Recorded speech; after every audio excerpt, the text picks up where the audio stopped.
아침 근무를 마치고 무작정 강화문으로 달려갔다. 한겨울에 한기는 전혀 찾아볼 수 없을 만큼 뜨겁게 달아올라 있었다. 시민들과 어우러져 함께 촛불을 들었다. 사람이라면 누구에게나 결정의 순간이 다가온다. 물러서지도 나아가지도 못하는 순간의 선택은 깊은 후회를 낳기도 하고 때론 그런 결정을 감행한 스스로를 자랑스럽게 만들기도 한다. 내게 그런 결정의 순간이 갑자기 찾아왔다. 중환자실에 기관 내 삭관을 한 할아버지가 있었다. 며칠 동안 인공호흡기를 연결한 뒤 폐렴이 호전되고 호흡도 안정되자 인공호흡기를 빼고 산소만 연결한 채 상태를 지켜보기로 했다. 산소는 원래 건조한 성질의 공기였고 할아버지의 기관지와 연결된 간은 유난히 좁았다. 가래도 워낙 많아 짧은 간격으로 끊임없이 흡인을 하며 분주하던 담당 간호사가 갑자기 비명을 질렀다. 선생님, 선생님. 잘 유지되던 할아버지의 산소 포화도가 갑자기 빠른 속도로 떨어지고 있었다. 급한 마음에 엠부백으로 공기를 밀어 넣었지만 돌덩이가 막힌 듯 전혀 들어가지 않았다. 할아버지는 숨을 쉬지 못하고 있었다. 언제부터 이랬어?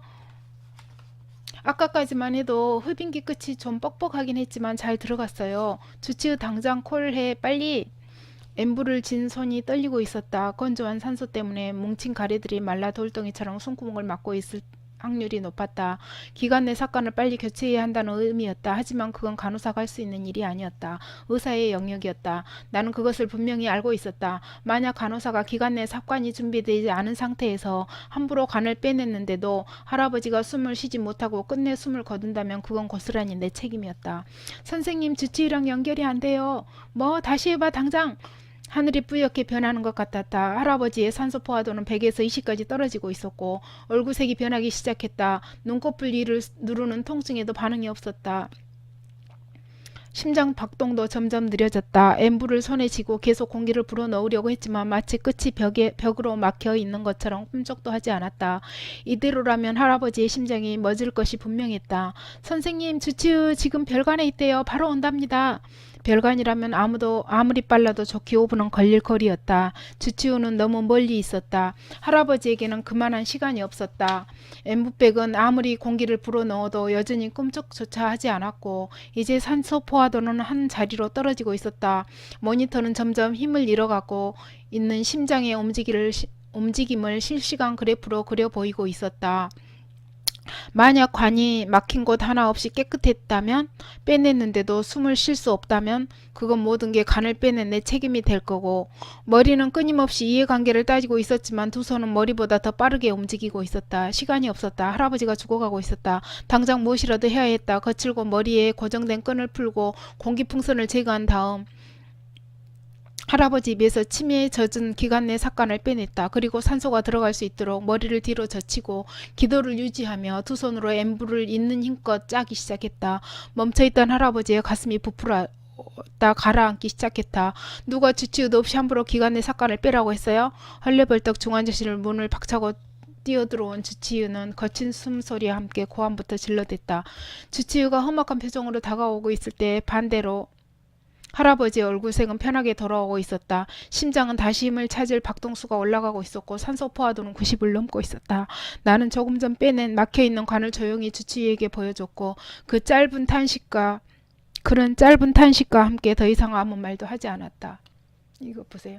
기관 내 삭관을 중환자실에서 하고 있는데 기관 내 삭관 안에 건조한 공기를 산소가 거기로 이제 공급이 되고 있거든요. 기관 내 삭관을 한 상황에서 산소가 이제 공급되는데 거기에 종종 막혀요. 석션을 자주 해주고 거기 이제 셀라인을 가끔씩은 이제 시린지로 이제 해서 이렇게 묽게 해서 가래를 빼내기도 하는데 순식간에 거기가 드라이 돼서 거기 이제 건조해지면서 거기가 막혀 버려요. 그러면 산소 공급을 아무리 넣어줘도 포화도가 떨어질 수밖에 없죠. 몸에 공급이 안 되니까요. 관이 그 삽관하는 기관에 삽관이 막혀 있기 때문에 그럴 수밖에 없습니다. 그래서 이제 이 중환자실에 있는 간호사가 단연 오래 그 노하우를 가지고 있고 봐왔기 때문에 기관 내 사건 교체가 최우선이라는 걸 먼저 알았어요. 그래서 노티를 했는데 노티가 안 됐고 나중에 노티가 됐는데 별관에서 오는 시간 동안에 할아버지는 산소 포화도가 벌써 90에서 이제 계속 뚝뚝뚝 떨어지면서 두 자릿수에 3자릿수까지 오면 이제 포화도 없는, 산소가 내 공급이 안 되면 어떤 영향을 주는지는 너무나 잘 알고 있기 때문에 이 간호사는 다급해서 그 계산을 머릿속에서는 잠시 하면서도 뺐던 거예요. 왜냐하면 그 막힌 간으로는 산소 공급이 안 되는 걸 너무 잘 알기 때문에. 그러면서 엠브를 잡고 엠브백 하고 이제 그 환자 산소 포화도를 올려놨던 거죠. 산소 공급이 될 수 있게 삭간 없이.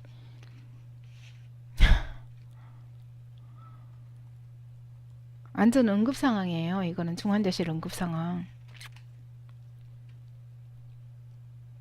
시간이 없었고 할아버지가 죽어가고 있는 것을 보는데 그 죽어가는 원인을 너무도 간호사는 잘 안단 말이죠. 처방권이 없고 오도권이 없다는 걸 알지만 환자가 죽어가는 것을 보면서 그냥 손 놓고 있을 간호사 아무도 없습니다. 만약에 그 방법을 아는데 조치를 취하지 않고 내 그런 일신의 안위만을 위해서 지켜보고 있다가 만약에 환자가 사망하시잖아요. 할아버지가 사망하셨다면 그 간호사는 그 자기가 알고 있는 그 어떻게 하면 살아날 수 있다는 걸 알고 있는데 그 조치를 하지 않고 돌아가셨다면 간호사에는 어떤 죄책감이 들었을까요? 어떤 심정이었을까요?